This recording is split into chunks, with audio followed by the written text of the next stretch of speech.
Good morning. What if you took the time and approach to prepare your messaging for who you're going to communicate with, the people that you're trying to help, the people that you're trying to get to buy your stuff or collaborate with you? What if you took the approach of preparing this like you are an attorney preparing your case, preparing your argument? And it's 1997 right now. We've moved into journal number 5. It's March of 1997. And one of the books that I was really kind of studying was How to Argue and Win Every Time.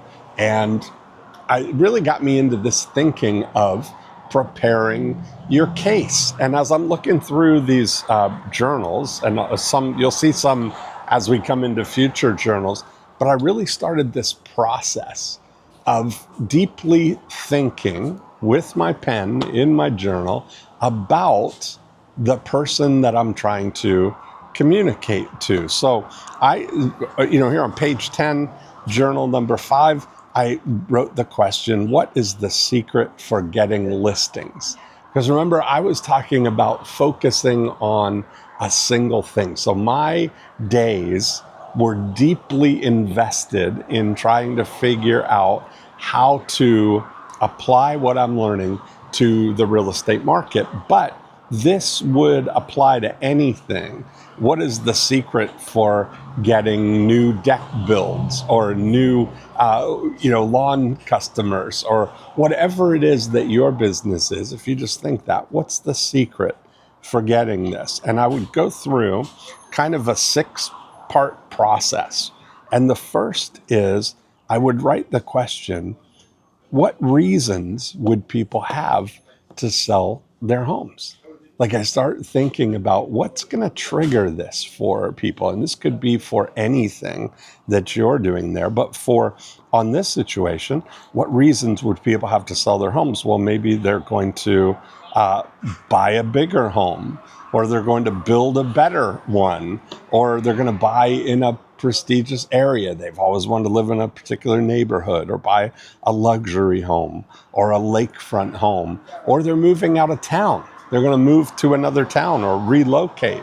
Maybe they're downsizing and they're going to buy a smaller home, or they're going to retire and go into assisted living, or maybe they're having money problems or divorce and they need to sell the house, or their job transfer, or somebody dies, or their health changes. And I just started listing all of the possible reasons, because from that, every branch from there is going to have a different approach. You're going to talk to somebody differently who's motivated by buying a bigger home than someone who is getting divorced and needs to sell their home, or they're in financial problems. And so understanding the granular distinctions between where people are in your situation, what would be the triggers that would get it? And I think you'll find that those are different target markets. So I started listing the thing. I said, what do you think people are going to consider first?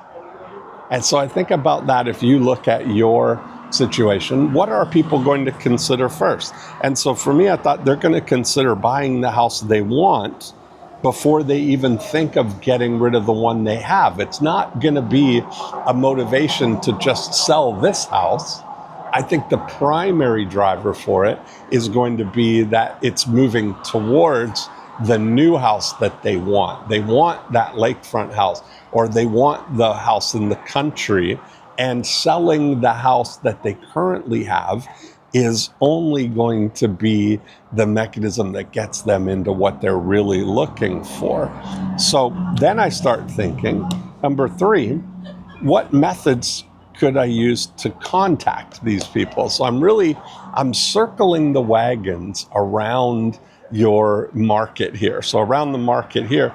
And again, this is 1997. So I'm listing all the ways that we can get to them. Direct mail, letters, postcards, telephone, We could run newspaper ads, and then I'm listing the real estate publications that we can get in them. These are all of the megaphones that we have to get to people. So you notice that I didn't say Instagram or Facebook or YouTube or Google or the internet itself or email or any of that. This was the collection of ways, pathways to get to these people. So you're trying to develop the message, and we're trying to build it in the context of what's the messenger that we're going to be able to use to get to those people.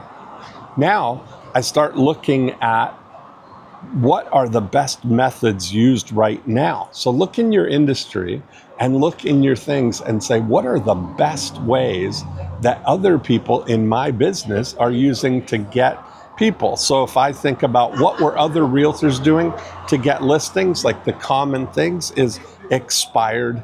They might chase expired listings or call for sale by owners or make cold calls or do farming. They might farm an area or do door knocking or offer evaluation certificates. Those were kind of the big ways of how people might approach the collected wisdom kind of thing of this is how realtors get listings. And if we're thinking about this with financial advisors, they might be, one of the most common things that people do as financial advisors is they run dinner seminars where they'll send out a bunch of invitations. They'll bring people down to the steakhouse for a dinner, and then they'll present their opportunity to them. And some of them will go in and meet with people. But that's kind of like the best way that people might do that now.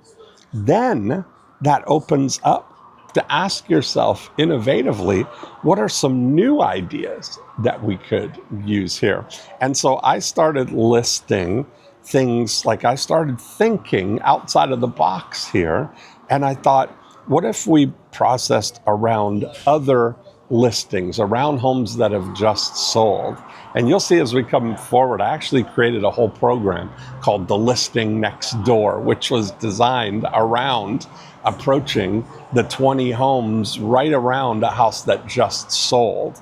Or another one I listed was geographic complementary areas. So imagine that if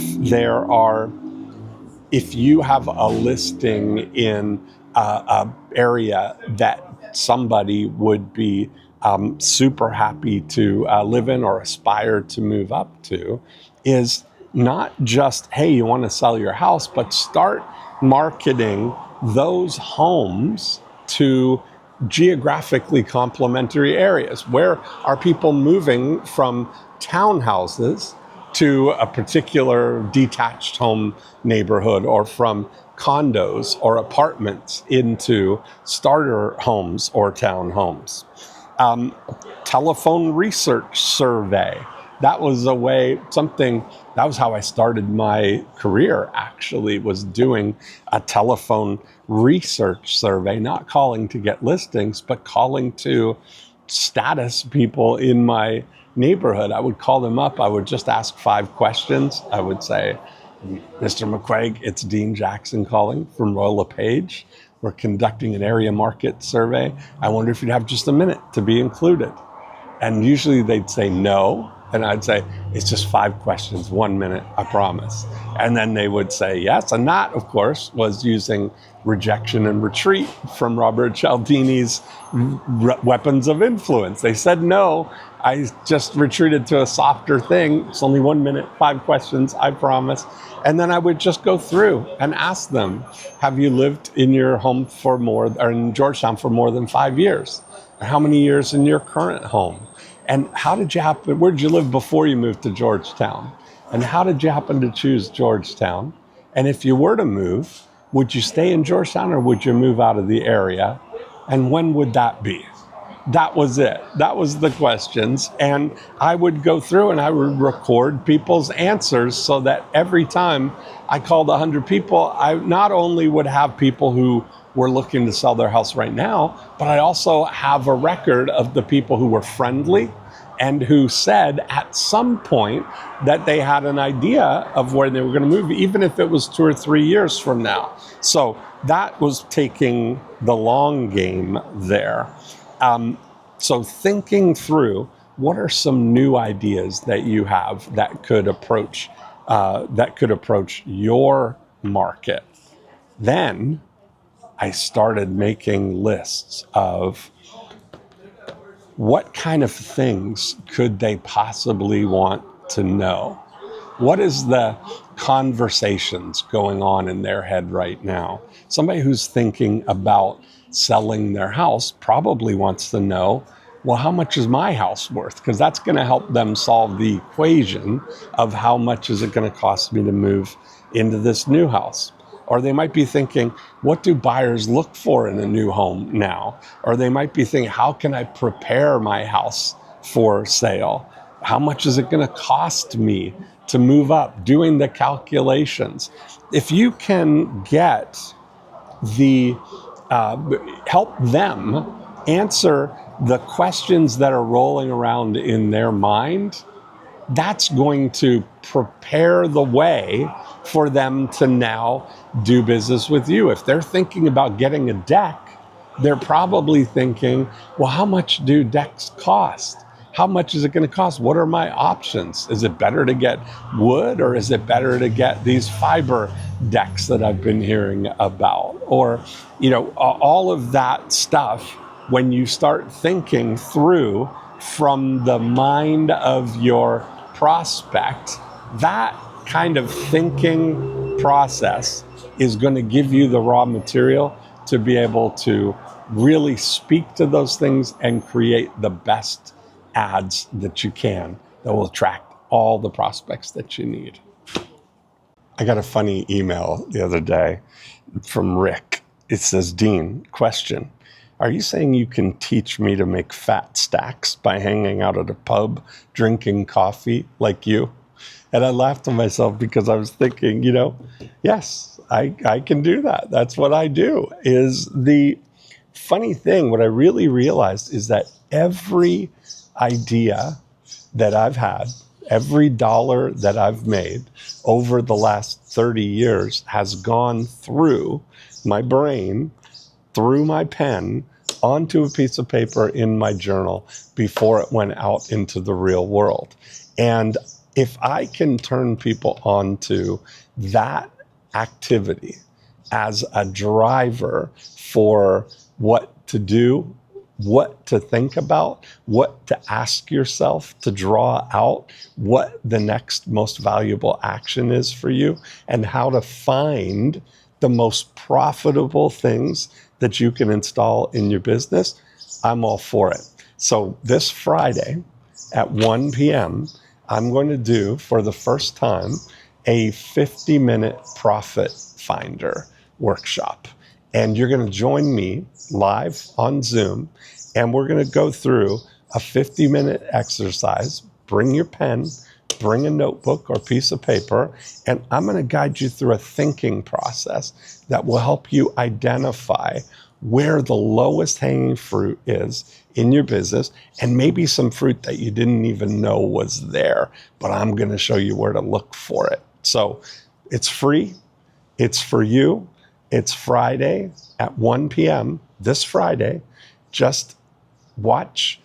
Go to, what did we call the website, Josh? 50-minute profit finder. Just go to 50minuteprofitfinder.com and I'll get you all the details, and hopefully you can join us then Friday, 1 p.m.